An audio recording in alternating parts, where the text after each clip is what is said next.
Yang tahu ceritanya senyum. Yang tahu senyum jadi kamu senyum kan?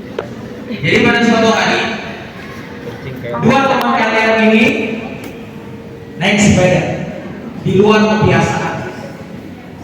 Kalau nanti punya mukjizat itu di luar kebiasaan. Tapi ini tidak mukjizat. Dia mencoba baru. Dia naik sepeda berdua. Yang satunya jadi supir, yang satunya jadi penumpang. Biasa, kedengarannya biasa. Tapi supirnya duduk di stang. Dan penumpangnya tukang kayu. agaknya.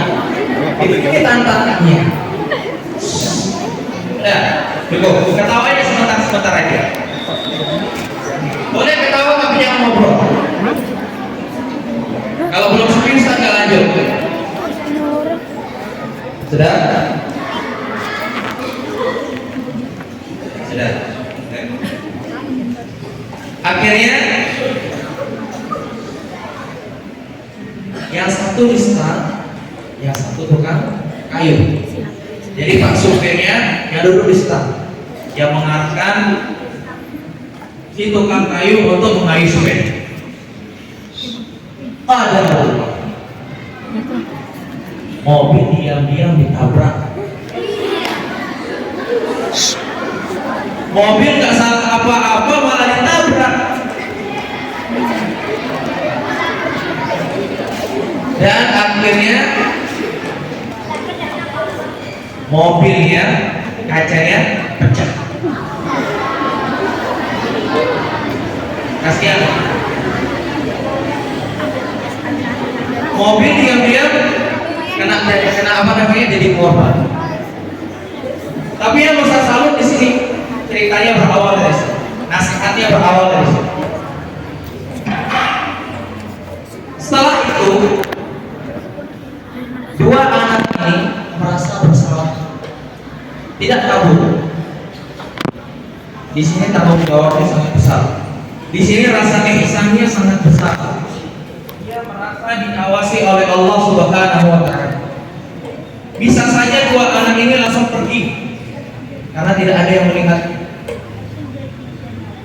Tapi mereka berdua ini sadar bahwasanya Allah sedang mengawasi mereka. Akhirnya dia tunggulah siapa yang punya mobil. Pada Allah hari pertama yang punya mobil gak kelihatan, gak ketemu. Di hari kedua malah mobilnya gak ada. Tadi orangnya gak ada, sekarang mobilnya gak ada. Gak ketemu lagi sama yang punya mobil. Di hari ketiga akhirnya dua orang ini jadi CCTV. Dia duduk pantauin siapa yang punya.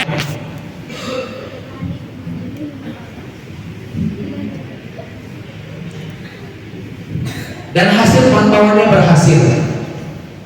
Ditemukanlah 4 orang sedang nongkrong di masjid dekat mobil diparkir.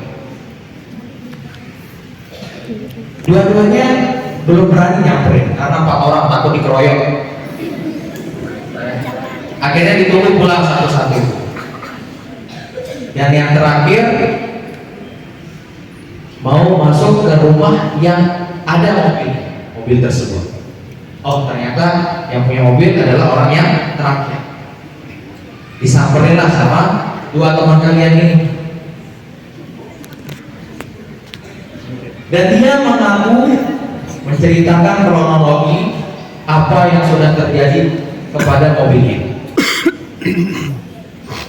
Ini Ustaz yakin dua orang ini pasti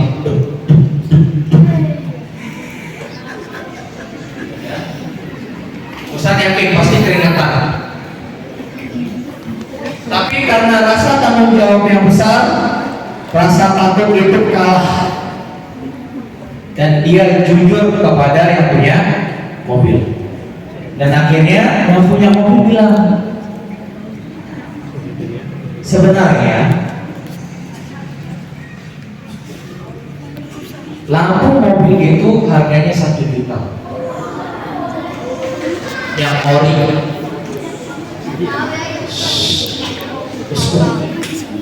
Kalau enggak, kalau ribut bisa nggak lanjut, bisa duduk aja. Lanjut. Akhirnya yang punya mobil bilang, kaca mobil ini harganya 1 juta.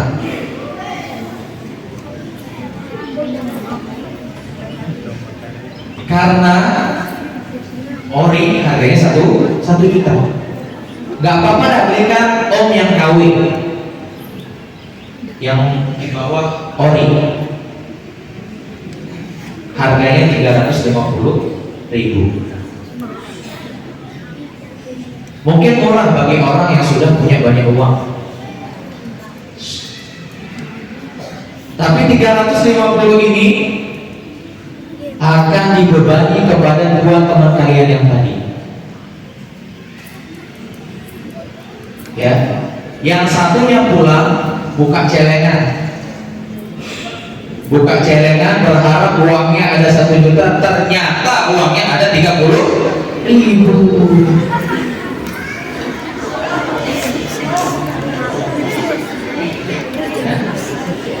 Yang satunya coba cari-cari celengan, kok ada uang, celengannya belum ada. Ya. Dan akhirnya teman kalian yang punya uang 30.000 ini memberanikan diri untuk cerita kepada orang tuanya. Ini 2 kali nih. Tadi memberanikan diri cerita kepada yang punya mobil, sekarang memberanikan diri cerita kepada orang tua. Itu ketakutan yang luar biasa juga. Akhirnya dia cerita, dia panggil ibunya, ngomong empat mata, sambil menangis dia cerita. Menangis di sini bukan karena takut, tapi merasa bersalah. Tidak bisa mengganti sendiri.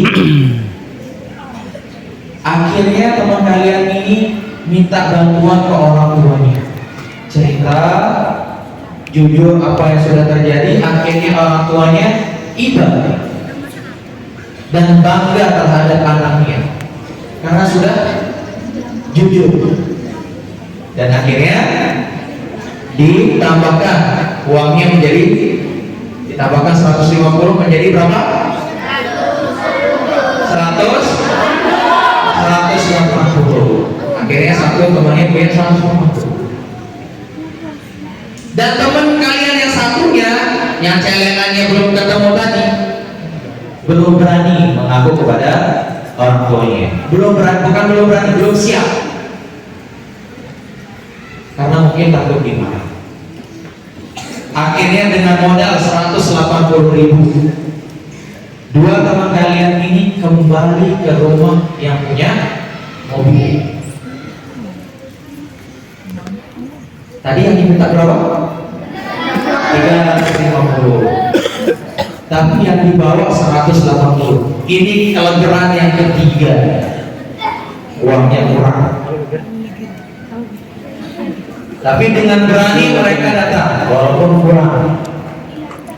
Di situ teman kalian jujur juga, yang punya mobil, bahwasanya uangnya kurang, cuma 180 uang saya pak. Uang kita cuma 180, dan cukup 350. Dan akhirnya yang punya mobil, yang iba juga sekarang, ya udah nggak apa-apa, karena kejujuran anak ini, yang punya mobil cuma minta 150.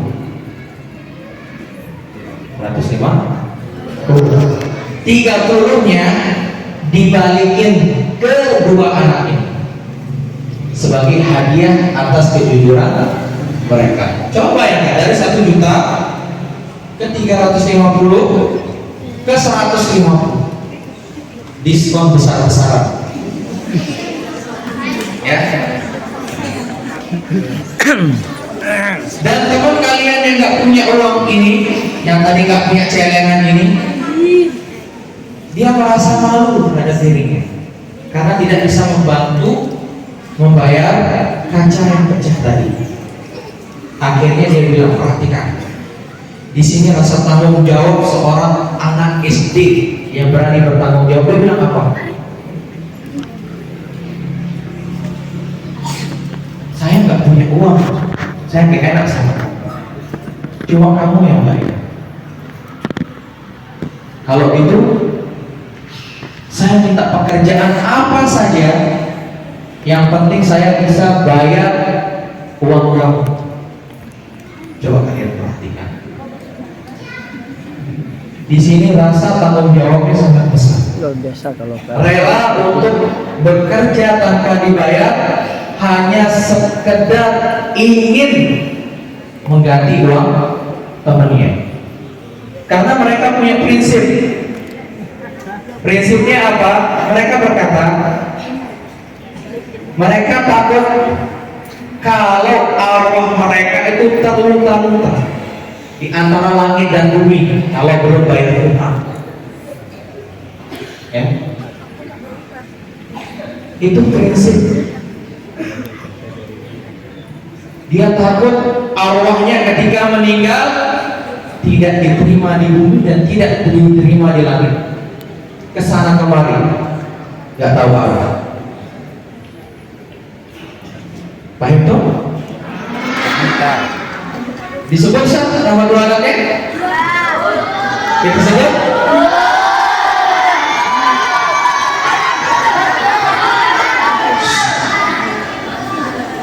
Perhatikan. Karena kejujuran ini, karena keberanian ini, mereka mendapatkan hal yang manis. Dari orang tua dapat, dari pemilik mobil dapat, dari sekolah insya Allah dapat. Yang pertama hadiahnya dari Ustaz, 2 anak ini diangkat menjadi anak kismul. Anak kismul nasyab. Ya, karena keberanian dan kejujuran mereka. Ustaz sebut namanya Imran dan Arham. Tafadhala taqaddam.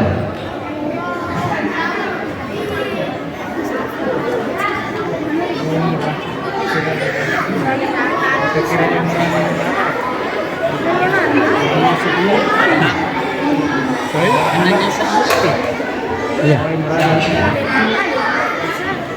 Barakallahu fiik. Ada yang lagi?